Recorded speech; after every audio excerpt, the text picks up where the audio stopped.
नमामि संघम नमामि संघम नमामि। मैं मेरा नाम समन अनूप कुमार राय पश्चिम बंगाल सिलीगुड़ी से हूँ। सब लोग अपने और अपने माइक लगभग बंद कर लें कृपया करके। लगभग 1.5 वर्षों से ऊपर हो गए संघ से जुड़े हुए। आज संघ का आदेश हुआ है गोल्डन रूल शॉर्ट कॉन्सेप्ट देने के लिए। मैं संघ का आभार व्यक्त करता हूँ। ये गोल्डन रूल हर रोज क्यों दिया जाता है, इसकी जरूरत क्यों है? हमारे यहाँ प्रतिदिन जो अनवरत 4 वर्षों से ऊपर हो गए जूम पोर्टल पे हमारी वर्चुअल संगीति चल रही है।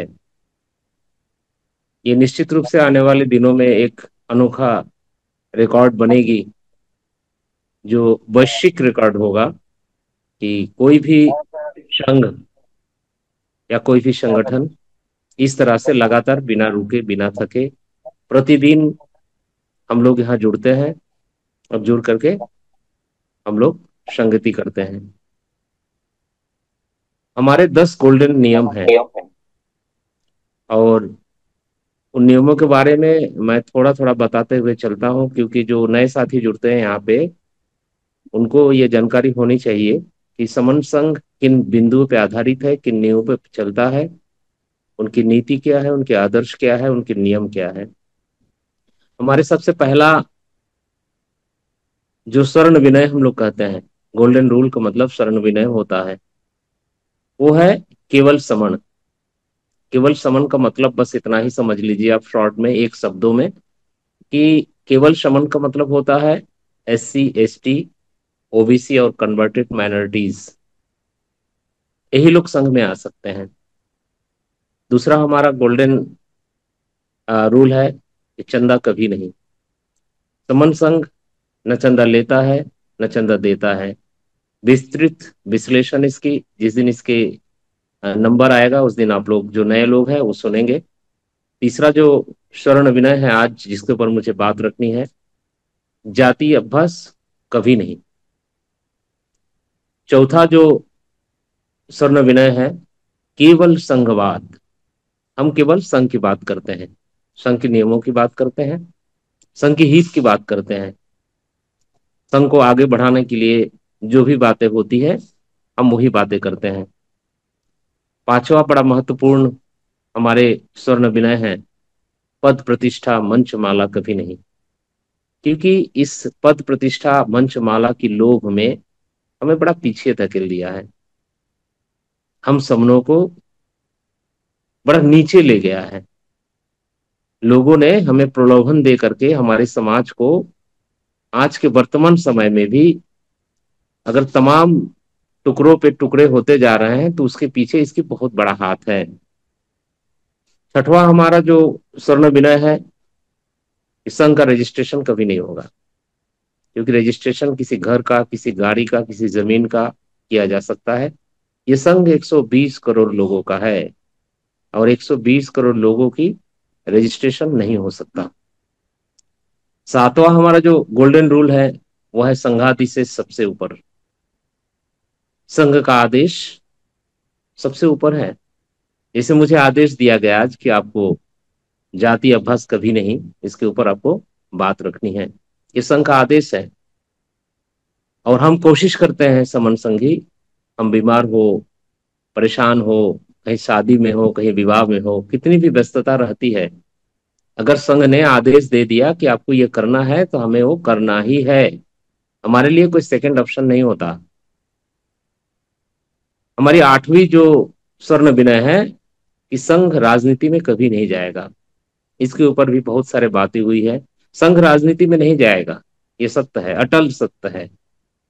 लेकिन संघी राजनीति कर सकते हैं। कैसे कर सकते हैं? जब संघी यहाँ ट्रेंड हो जाएंगे, संघ को समझ जाएंगे, समन विचारों से ओत प्रोत रहेंगे, वो अपने स्वेच्छा से संघ का आदेश लेकर के अगर कहीं राजनीति में जाते हैं, और निश्चित रूप से वो समन्वय राजनीति होना चाहिए। वो राजनीतिक दल या जो भी पृष्ठभूमि होगा वो समनों के हित में काम करने वाले लोग होना चाहिए, समनों के हित में काम करने वाले दल होना चाहिए। तो संघी राजनीति कर सकता है लेकिन संघ राजनीति नहीं करेगा। और 10वां जो हमारे नियम है वो वो है कि ये सारे जो 9 नियम है, उपरोक्त जो 9 विनय है संघ के, ये बदले नहीं जा सकते हैं। इसको आप अमान्य भी नहीं कर सकते हो। और किसी भी दशा में, किन्हीं भी परिस्थितियों में ये अपरिवर्तनीय है। इसमें परिवर्तन नहीं किया जा सकता है। ये फुल्ली कवर्ड करता है सारे नियमों को, कि आज जो लोग इस विश्वास के साथ में संघ में आएंगे, उनको ये ना लगे कि मेरे साथ तो धोखा हो गया। मैं तो इन 10 गोल्डन नियमों को पढ़ करके, समझ करके मैं संघ में गया था, लेकिन अब तो ये लोग रोज नियम बदल रहे हैं। आज कुछ नियम है, कल कुछ नियम है। तो ऐसा नहीं होगा। ये हमारे जो 10वें गोल्डन रूल है, ये इसको फुल्ली ये गारंटी देता है हर एक समन को कि ये सारे जो नियम है ये यथावत रहेंगे, इनको तोड़ा नहीं जा सकता है। अब आते हैं आज के जो हमारी जिसके ऊपर मुझे बात रखना है, शॉर्ट कॉन्सेप्ट है। मैं कम समय में ही अपनी बातों को खत्म भी करूंगा। कि जाति, जाति अभ्यास कभी नहीं। ये है क्या चीज, ये क्या बला है कि जाति अभ्यास कभी नहीं। आज तो हम लोग जो गांव में रहने वाले लोग हैं, शहरों में रहने वाले लोग हैं, या कहीं भी हम रहते हैं, यहाँ तक कि हम जब भारतवर्ष से बाहर भी चले जाते हैं, वहां जाकर भी अपने जाति के लोगों को ढूंढते हैं, यार कोई अपनी जाति की है क्या। ये जो सेंस है, आया कहाँ से? ये जाति उत्पन्न कैसे हुआ? कब से शुरू हुआ ये जाति? क्यों शुरू हुआ? किसने शुरू की? आपने कभी सोचा है? आज तो पहले तो हमारे लोगों के पास में मान लीजिए कि किताबें नहीं हुआ करती थी, शिक्षा नहीं था। लेकिन आज तो हर हाथ में मोबाइल है, इंटरनेट है आपका। अब तो गुर्ग भी आ गया, वो भी बताने लगा है, एआई है। ये तमाम चीजें जो है, इसका इस्तेमाल करिए। जरा पता तो करिए कि जाति की उत्पत्ति हुई कहाँ से है, किसने किया है।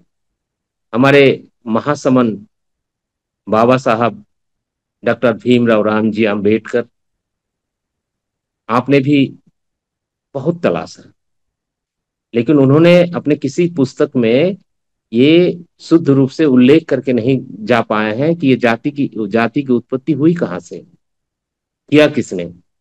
क्या अचानक आ गया? अचानक तो नहीं आया होगा। ये जो जाति का शब्द है ना, जो जाति का अभिमान लिए हम सब घूमते हैं, होता क्या है कि जाति का मतलब भी बहुत बड़ी होती है। अगर आपकी जाति है, अगर कोई कहता है तुम किस जाति के हो, तो एक चीज से ये प्रमाणित हो जाता है कि आप समन हो। क्योंकि भारतवर्ष में केवल समनों को ही जाति होती है। तो ये तो कंफर्म हो जाता है कि जाति अगर आपकी है तो आप समन ही है, आप कुछ और हो ही नहीं सकते। और जिनकी जाति नहीं है, वो समन नहीं है, क्योंकि उनके अंदर बन्न होता है। जैसे आप किसी तिवारी जी से पूछेंगे कि आपकी जाति क्या है, तो वो कहेगा कि मैं ब्राह्मण हूं। आप किसी दुबे जी, किसी चौबे जी, किसी पांडे जी, किसी शर्मा जी से पूछेंगे कि आपकी जाति क्या है, तो वो एक ही बात कहेगा कि मैं ब्राह्मण हूं। फिर हम समणों की इतनी जातियां कैसे हो गई? ये जातियां किसने बनाया? जिन्होंने भी बनाया, और निश्चित रूप से बमन लोगों ने ही इसको बनाया होगा, और उसके उद्देश्य भी रहे होंगे। उनके उद्देश्य क्या रहे हैं कि ये इतने सारे जातियां बना दो इनकी, इनके कर्मों के आधार पे, कि इतने टुकड़ों में ये बिखर जाए कि कभी इकट्ठा हो ही ना पाए। इकट्ठा होने की कभी ये सोचे ही नहीं। इनके अंदर जातियों की इतनी ज्यादा सेंटिमेंट भर दो कि उसी सेंटिमेंट के सहारे उन टुकड़ों टुकड़ों में वो उसी में पड़े रहे। और कभी भी अगर कोई इकट्ठा करने की बात भी कहे, जैसे आप लोगों को पता होगा कि जब रिजर्वेशन चालू हो रहा था इस देश में, उस समय जब ये हुआ कि कैसे जो है कि किन लोगों को रिजर्वेशन दिया जाएगा, तो गांधी जी ने बड़ा जबरदस्त खेल खेला था उस समय। जल चल शूद्र और जल चल शूद्र की लंबी कहानी है पूना पैक्ट की। अगर कभी मौका मिलेगा तो सुनाएंगे इसके बारे में कि कैसे जल चल शूद्र जो है वो ओबीसी हो गए। आज के समय में जिसे हम ओबीसी कहते हैं, थे तो सारे समन ही। और फिर जल अचल शूद्र जो थे, वो SC ST हो गए। तो बहुत सारी कहानियां हैं। हम जाति के आभास नहीं करने का मतलब ये नहीं कहते कि आप जाति की मिलने वाली लाभों को छोड़ दो। बड़े ध्यान से सुनिएगा, मैं 1-2 मिनट में खत्म कर दूंगा अपनी बात को, क्योंकि समय खत्म हो रहा है। तो जातियों की अभ्यास नहीं करने का मतलब बिल्कुल ये कतई नहीं है कि हमारे संविधान ने जातियों के नाम पे जो लाभ हमें दिया है उसे हम छोड़ देंगे। आप उस लाभ को लेते रहेंगे, क्योंकि संविधान में ही वो सारी चीजें हमारे लिए दिया हुआ है। लेकिन हम जाति की अभ्यास जब समन संघ को समझ जाएंगे, समन विचारों को समझ जाएंगे, तो हम नहीं करेंगे। जैसे हम कहते हैं कि मैं समन अनूप हूं, तो जाति अभ्यास अगर हम छोड़ेंगे तभी तो समन बन पाएंगे। नहीं तो अगर हम जातियों के अंदर अगर रह जाएंगे, तो कोई चमार, कोई भौर, कोई पासी, कोई कुर्मी, कोई लोहार, कोई कोहार, कोई दुशाद, इसी तरह से हम लोग बन करके रह जाएंगे। फिर हम इकट्ठा कैसे होंगे? हम तो उन्हीं छोटे छोटे सेंटिमेंटों के साथ में ही रह जाएंगे। तो इसलिए हमें जाति की अभ्यास नहीं करना है, कभी नहीं करना है। क्योंकि जाति की अभ्यास छोड़ करके हमें केवल समन बनना है। हम समन बन जाएंगे तो हम संघ संघ को आगे बढ़ाने में, हमारी जो लक्ष्य है 120 करोड़ लोगों तक समन संघ को पहुंचाना, वहां तक हम पहुंचा करके ही रहेंगे। और हमारे जो खोए हुए अधिकार है वो हमें केवल इसी माध्यम से, इसी मार्ग से प्राप्त किया जा सकता है। हम संगठनों में जाकर के, आप छोटे छोटे दल बना करके कितना भी चीख ले, कितना भी चिल्ला ले, यकीन मानिए आपके अधिकार वापस नहीं आएंगे। अधिकार वापस आने का एकमात्र मार्ग ही है कि इकट्ठा हो जाओ, जिसे हमारे बाबा साहब ने बार बार बोल करके गया है, महासमन मान्यवर कांसीराम साहब ने बार बार बोल करके गया है कि सामाजिक क्रांति, सामाजिक परिवर्तन बहुत जरूरी है।